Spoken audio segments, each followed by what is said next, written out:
App से भी apply कर सकते हैं और क्रोम ब्राउजर के डेस्कटॉप मोड से भी। दोनों में प्रोसेस बिल्कुल सेम है, बट मैं यहाँ आपको मोबाइल से बता रहा हूँ। तो गाइस, जैसे ही आप इस अप्लाई नाउ के बटन पर क्लिक करिएगा, आपके सामने ये वाला पेज ओपन हो जाएगा, जिसमें आपको ये 3 स्टेप्स मिलेगा। लेकिन इससे पहले अगर आपने अपने चैनल का 2 स्टेप वेरिफिकेशन ऑन नहीं किया है तो पहले 2 स्टेप वेरिफिकेशन ऑन कर लीजिएगा। बहुत ही आसान है। तो गाइस, इन 3 स्टेप्स में से सेकंड स्टेप बहुत इंपॉर्टेंट है, क्योंकि अगर आपने सेकंड स्टेप में कोई मिस्टेक की तो आपका चैनल का मोनेटाइजेशन रिजेक्ट हो सकता है। इसलिए इसे ध्यान से देखकर समझ लीजिएगा। एंड पहला स्टेप है रिव्यू बेस्ड टर्म्स। यहाँ पर स्टार्ट पर क्लिक करिएगा तो यूट्यूब मोनेटाइजेशन से जुड़ी टर्म्स एंड कंडीशंस का एक पेज ओपन हो जाएगा। आप चाहो तो इस पेज को पढ़ सकते हो। एंड इसको नीचे स्क्रॉल करिएगा तो आपको ये वाला चेकबॉक्स मिलेगा, जिसको टिक करके एक्सेप्ट पर क्लिक करना है। और इसी के साथ आपका पहला स्टेप कंप्लीट हो गया। जैसे ही पहला स्टेप कंप्लीट होगा, दूसरा स्टेप का स्टार्ट बटन ऑटोमेटिकली आ जाएगा। ये स्टेप बहुत इंपॉर्टेंट है गाइस, क्योंकि इसी स्टेप में हमको एक एडसेंस अकाउंट बनाने और उसको अपने यूट्यूब चैनल के साथ लिंक करने के लिए बोला जाता है। इसीलिए इस स्टेप का नाम sign up for AdSense for YouTube रखा गया है। अब जिन लोगों को एडसेंस के बारे में नहीं पता है, उनको मैं बता दूं कि एडसेंस अकाउंट एक बैंक अकाउंट की तरह ही होता है। यूट्यूब से आपका पैसा डायरेक्टली आपके बैंक अकाउंट में नहीं आता है। आपकी वीडियो पर चलाई गई एड से जो कमाई होती है वो पहले एडसेंस अकाउंट में जाती है एंड फिर उसके बाद एडसेंस अकाउंट से आपके बैंक अकाउंट में। एंड सबसे इम्पोर्टेंट बात ये है कि एक पर्सन अपने पूरी लाइफ में एक ही एडसेंस अकाउंट बना सकता है, लेकिन एक एडसेंस अकाउंट से मल्टीपल यूट्यूब चैनल को लिंक करके मोनेटाइज किया जा सकता है। एंड हाँ, एक बैंक अकाउंट से मल्टीपल एडसेंस अकाउंट को लिंक करके सभी चैनल का पेमेंट एक ही बैंक अकाउंट में लिया जा सकता है।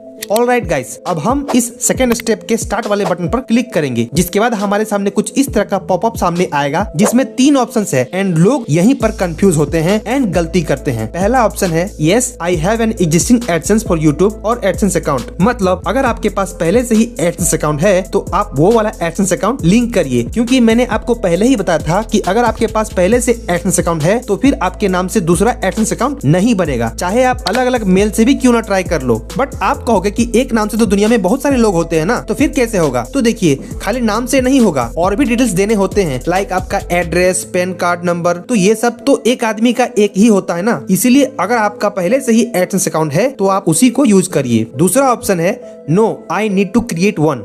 मतलब साफ है, अभी तक आपके पास कोई भी एडसेंस अकाउंट नहीं है एंड आप न्यू बनाना चाहते हो। एंड तीसरा ऑप्शन है आई डोंट नो। इसका मतलब है शायद आपने कभी एडसेंस अकाउंट बनाया है पर अभी याद नहीं है, तो उस केस में आपको ये वाला ऑप्शन सेलेक्ट करना है। गूगल आपको ऑटोमेटिकली बता देगा कि आपके नाम से पहले से कोई एडसेंस अकाउंट है या नहीं है। तो गाइस, ज्यादातर न्यू यूट्यूबर के पास पहले से एडसेंस अकाउंट नहीं ही होता है, और वो बनाएंगे भी क्यों, जरूरत ही नहीं पड़ती है। इसीलिए maximum new YouTuber second option no I need to create one पर क्लिक करते हैं, जिसके बाद आपके सामने एक मेल आईडी सिलेक्ट करने का ऑप्शन आएगा। अब यहाँ पर बहुत लोगों को ये डाउट रहता है कि एडसेंस अकाउंट बनाने के लिए कौन सा जीमेल आईडी यूज करे, जिस जीमेल से यूट्यूब चैनल बना है वो वाला जीमेल आईडी या फिर नया वाला। तो देखिए, अभी के टाइम पर बहुत सारे यूट्यूब चैनल हैक होते रहते हैं, इसलिए मेरा मानना ये है कि एडसेंस अकाउंट बनाने के लिए आप एक fresh and new Gmail ID बनाइए एंड इसको किधर भी यूज नहीं करना है, ओनली फॉर एडसेंस। वैसे में क्या होगा कि अगर मान लो फ्यूचर में कभी आपका चैनल हैक हो जाता है तो आपके पास एडसेंस अकाउंट तो सेफ रहेगा। And guys, Gmail ID select करने के बाद आपके सामने ये वाला पेज ओपन हो जाएगा, जिसमें आपके चैनल का यूआरएल पहले से ही फिल होके आएगा। यही है आपका वेबसाइट, इसलिए इसमें कोई कंफ्यूजन नहीं होना चाहिए। आपका चैनल ही आपका वेबसाइट है। एंड नीचे आपको अपना बिलिंग कंट्री सेलेक्ट करने के लिए बोलेगा, तो आप जिस भी कंट्री में रहते हैं वो कंट्री सिलेक्ट कर लीजिएगा। एंड जैसे ही आप अपना कंट्री सिलेक्ट करिएगा, नीचे गूगल एडसेंस की ऑनलाइन टर्म्स ऑफ सर्विसेज का एक एग्रीमेंट आ जाएगा। आप चाहो तो इसको पढ़ सकते हो। एंड नीचे I have read and accept the agreement वाले चेक बॉक्स पर टिक कर लीजिएगा। उसके बाद सेटअप अकाउंट पर क्लिक कर दीजिएगा। एंड देन आपके सामने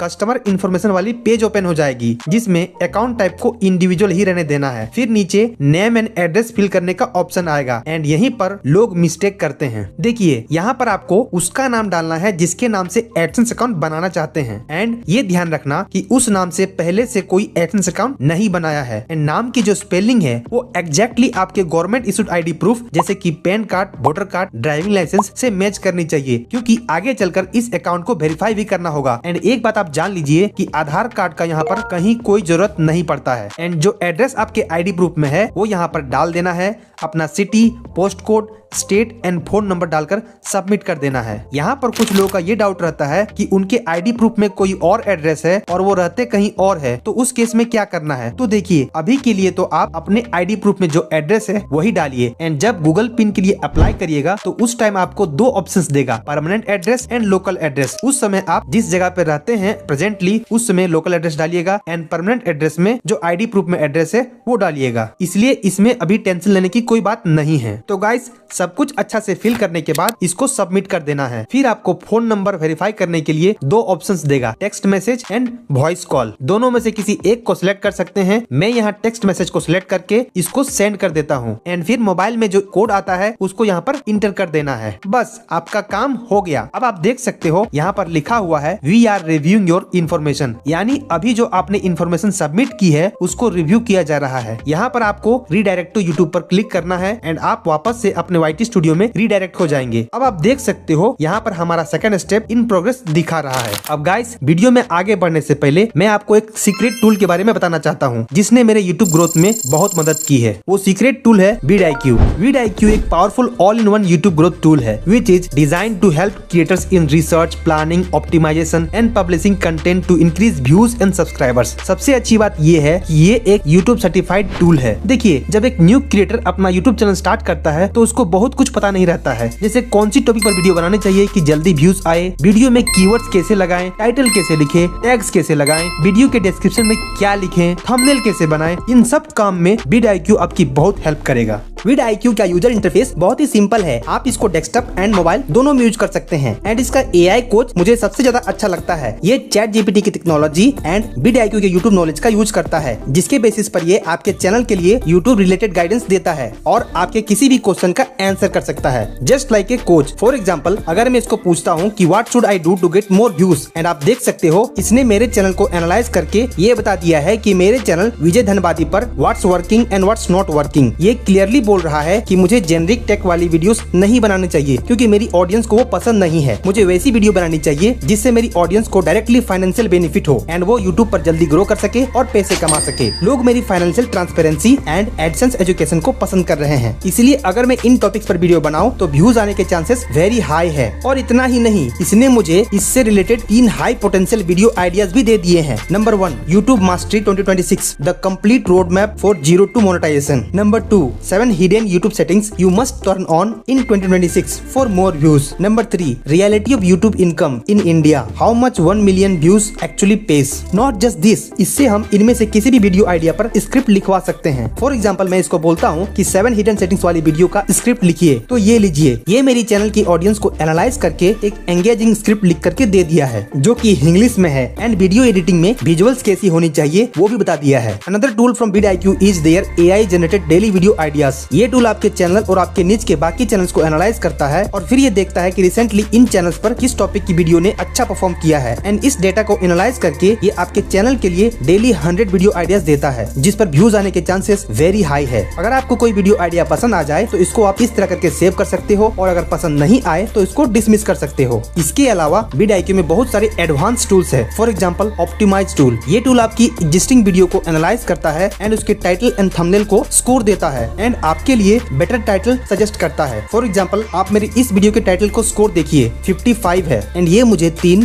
हाई स्कोर टाइटल सजेस्ट कर रहा है। अगर आपको इनमें से कोई भी पसंद नहीं आ रहा है तो आप इसे रीजनरेट कर सकते हो। नॉट जस्ट दिस, ये आपके लिए थंबनेल भी जनरेट कर देगा। इसके अलावा भी vidIQ में बहुत सारे हेल्पफुल टूल्स हैं। For example keyword research tool, जिसमें आप देख सकते हो ये मेरे चैनल के हिसाब से जिन जिन कीवर्ड्स पर व्यूज आने के चांसेस ज्यादा हैं उनका एक लिस्ट दे दिया है। मैं चाहूँ तो कोई स्पेसिफिक कीवर्ड्स यहाँ पर सर्च कर सकता हूँ जैसे मोनेटाइजेशन, तो आप देख सकते हो इस कीवर्ड का ओवरऑल स्कोर मीडियम है जो कि मेरे चैनल के लिए तो बुरा नहीं है क्योंकि मेरे चैनल पर अच्छे खासे सब्सक्राइबर्स हो चुके हैं। बट अगर कोई न्यू क्रिएटर होगा तो इतने ब्रॉड कीवर्ड पर रैंक नहीं कर पाएगा। सो अभी के लिए हम रिलेटेड कीवर्ड्स वाले सेक्शन में जाएंगे जिसमें मुझे मेन कीवर्ड से रिलेटेड और भी कीवर्ड्स मिल जाएंगे। सो यहाँ पर आप देख सकते हो एक कीवर्ड है मेक मनी ऑन यूट्यूब जिस पर कंपटीशन बहुत लो है। सो मैं इस पर क्लिक करूंगा तो आप देख सकते हो इस कीवर्ड का ओवरऑल स्कोर हाई है एंड कंपटीशन बहुत लो है। सो अगर कोई न्यू क्रिएटर इस टॉपिक पर वीडियो बनाएगा तो आराम से रैंक कर सकता है। एंड vidIQ में ऐसे ही बहुत सारे टूल्स है जो आपके चैनल को ग्रो करने में बहुत मदद करेगा। सो अगर आप भी vidIQ ट्राई करना चाहते हो तो मेरे पास आपके लिए एक बहुत बढ़िया ऑफर है। डिस्क्रिप्शन में दिए गए इस स्पेशल लिंक पर क्लिक करिए या तो फिर आप इस QR कोड को स्कैन करिए एंड आपको मिलेगा ऑलमोस्ट 90% तक का डिस्काउंट जिससे आप vidIQ के सारे टूल्स को एक्सेस कर सकते हो along with its AI coach. So अगर आपने अभी तक vidIQ के प्रीमियम फीचर्स को ट्राई नहीं किया है तो this is the perfect time for you. Description या पिन कमेंट कमेंट पर दिए गए इस लिंक पर क्लिक करिए एंड आज ही vidIQ को अपना यूट्यूब कोच बनाइए।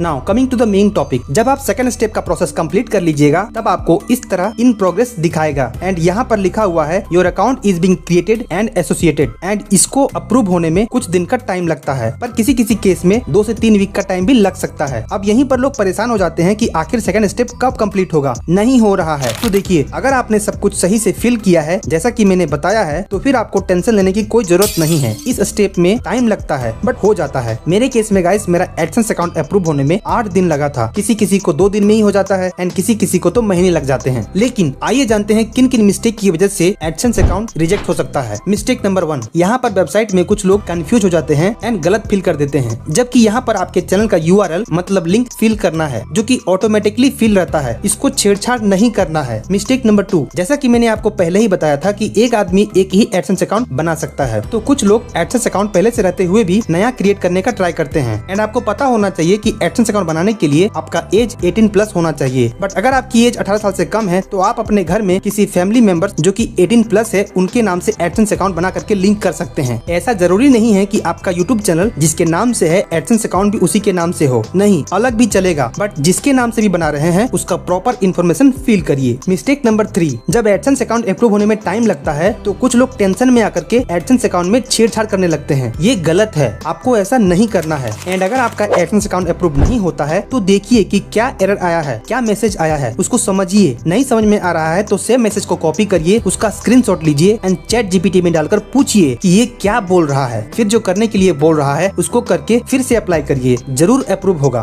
तो गाइस, जैसे ही आपका एडसेंस अकाउंट अप्रूव होता है आपका सेकंड स्टेप कंप्लीट हो जाता है एंड आप थर्ड स्टेप में ऑटोमेटिकली चले जाते हैं। बट थर्ड स्टेप में आपको कुछ भी नहीं करना होता है। इस स्टेप में यूट्यूब आपके चैनल की रिव्यू करता है, जिसमें यूट्यूब आपके चैनल का कोई एक वीडियो नहीं देखता है बल्कि ये सभी इन्फॉर्मेशन चेक करता है। नंबर 1, आपके चैनल का मेन थीम क्या है। नंबर 2, आपकी मोस्ट व्यूड वीडियो कौन सी है। नंबर 3, आपने सबसे ज्यादा वॉच टाइम किस वीडियो से कंप्लीट किया है। नंबर 4, आपके वीडियो का टाइटल, थंबनेल एंड डिस्क्रिप्शन में क्या लिखा हुआ है, यहाँ तक कि आपके चैनल के अबाउट सेक्शन में क्या लिखा हुआ है। इसके अलावा जो 2 मिस्टेक यूट्यूब चेक करता है वो है inauthentic content and reused content. इन्हीं 2 मिस्टेक की वजह से बहुत सारे लोगों के चैनल का मोनेटाइजेशन रिजेक्ट हो जाता है एंड मोनेटाइज होने के बाद भी अगर ये मिस्टेक की तो चैनल डीमोनेटाइज हो जाता है। इसलिए इसे बढ़िया से समझना बहुत जरूरी है। सबसे पहले बात करते हैं इनऑथेंटिक कंटेंट क्या है। तो देखिए, according to YouTube inauthentic content वो कंटेंट है जो सेम टाइप की कॉपी पेस्ट या AI से मास प्रोड्यूस्ड की हुई हो, जिसमें अपनी तरफ से कोई आइडिया, मेहनत या वैल्यू नहीं होती है। मतलब अगर आप किसी वेबसाइट या न्यूज का टेक्स्ट पढ़कर वीडियो बना रहे हो, AI से सेम टाइप की स्टोरीज जनरेट करके बिना अपनी कमेंट्री के अपलोड कर रहे हो, एक ही टेम्पलेट को बार बार यूज करके वीडियो बना रहे हो या सिर्फ slide show and automated video बना रहे हो बिना अपनी इनपुट दिए, तो यूट्यूब इसे इनऑथेंटिक कंटेंट या लो एफर्ट वाली कंटेंट मानेगा। पहले यूट्यूब इसे रिपीटेटिव कंटेंट बोलता था, लेकिन 15 जुलाई 2025 के बाद इसको ज्यादा स्ट्रिक्ट कर दिया गया एंड इसको इनऑथेंटिक कंटेंट पॉलिसी नाम दिया गया। अब सबसे बड़ा सवाल ये है कि क्या AI कंटेंट मोनेटाइज नहीं होंगे? तो आंसर है हाँ, AI कंटेंट मोनेटाइज